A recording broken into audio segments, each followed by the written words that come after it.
SSC 2010 में यह प्रश्न पूछा जा चुका है। प्रश्न है प्रतिशत का। वस्तु की 10 तथा 10 की 2 क्रमवार मूल्य वृद्धियां किस एकमात्र मूल्य वृद्धि के समतुल्य है? और ऑप्शन दिया गया है ए 19%, बी 20% और सी 21% और डी 22%। तो जैसे कि माना कि वस्तु की मूल्य जो है 100 रुपये थी, 100 रुपये थी, तो 10% की वृद्धि हुई यानी कि 110/100 और इंटू फिर एक बार 10% की वृद्धि हुई तो फिर 110/100। तो इसको काट देंगे, 0 से 0, 0 से 0, 100 से 100 खत्म, यानी नई कीमत 121, जबकि पहले जो था वस्तु की कीमत, पुरानी कीमत 100 रुपये थी, तो 121 माइनस 100 यानी कि 21% की वृद्धि हुई। यही हमारा आंसर हो जाएगा। तो ऑप्शन नंबर सी हमारा सही है। इस प्रश्न को देखेंगे। प्रश्न है यदि ए की आय बी की आय से 30% अधिक है, बी की आय ए की आय से कितना प्रतिशत कम है? तो ए की आय, प्रश्न से ए की आय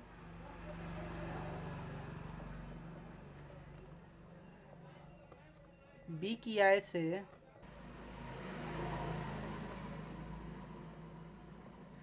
30% अधिक है, तो बी की आय ए से कम है, ए से कम है। फॉर्मूले पे सेट करेंगे। फॉर्मूला होता है आर बट्टा 100 प्लस आर इंटू हो जाएगा 100%। तो आर यानी 30% है, तो 30 और बट्टा में हो जाएगा 100 प्लस 30 इंटू में हो जाएगा 100। इसको हल करेंगे तो हो जाएगा 30/130 इंटू 100। 0 से 0 खत्म कर देंगे तो हो जाएगा 300/13। ये हो जाएगा 13 दूना 26 और 4 40 यानी 3339 और बच जाएगा 1/13%। यही हमारा आंसर हो जाएगा। एसएससी एग्जाम 2010 में इस प्रश्न को भी पूछा गया था और यह प्रश्न है प्रतिशत का। और प्रश्न है यदि ए की आय बी की आय से 25% कम हो तो बी की आय ए की आय से कितना प्रतिशत अधिक है? तो प्रश्न में दिया गया है कि ए की आय बी से 25% अधिक है, तो बी की आय ज्ञात करनी है। इक्वल टू फॉर्मूला होता है हमारा R/100 माइनस आर इंटू हो जाएगा 100%। इसी पे सेट कर देंगे तो हमारा आंसर आ जाएगा। तो R यानी कि 25 और बट्टा में हो जाएगा 100 माइनस 25 और इंटू हो जाएगा 100। 25 और बट्टा में हो जाएगा 75 इंटू 100।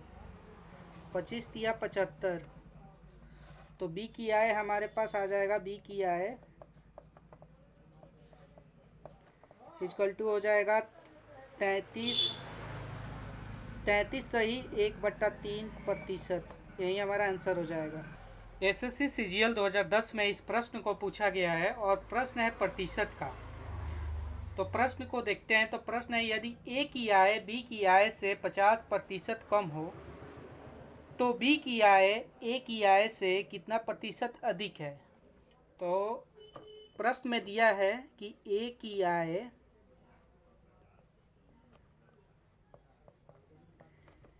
बी से 50% अधिक है, तो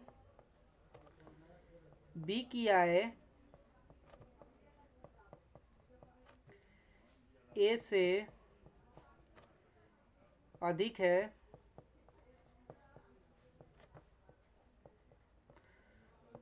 फार्मूला होता है उसी पे हम इसको बैठाएंगे तो हमारा आंसर आ जाएगा। तो इसका फार्मूला होता है R/100 माइनस आर इंटू हो जाएगा 100%। यहाँ पे R यानी कि 50%, 50/100 माइनस 50 इंटू हो जाएगा 100।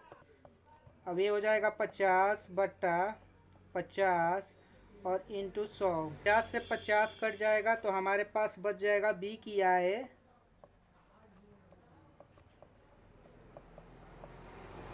A से 100% अधिक है।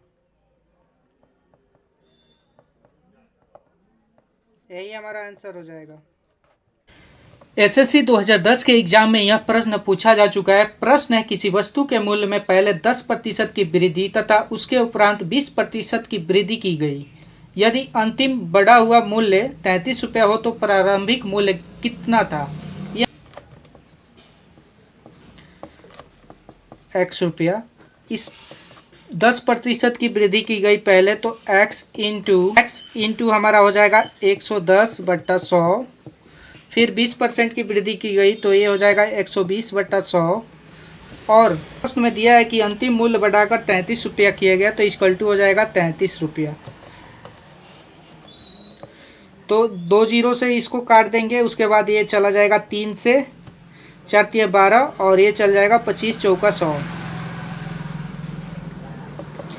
तो ये हो जाएगा 33x बट्टा में हो जाएगा 25 इक्वल टू 33। तो x इक्वल टू हो जाएगा 33 इंटू 25 और बट्टा हो जाएगा 33।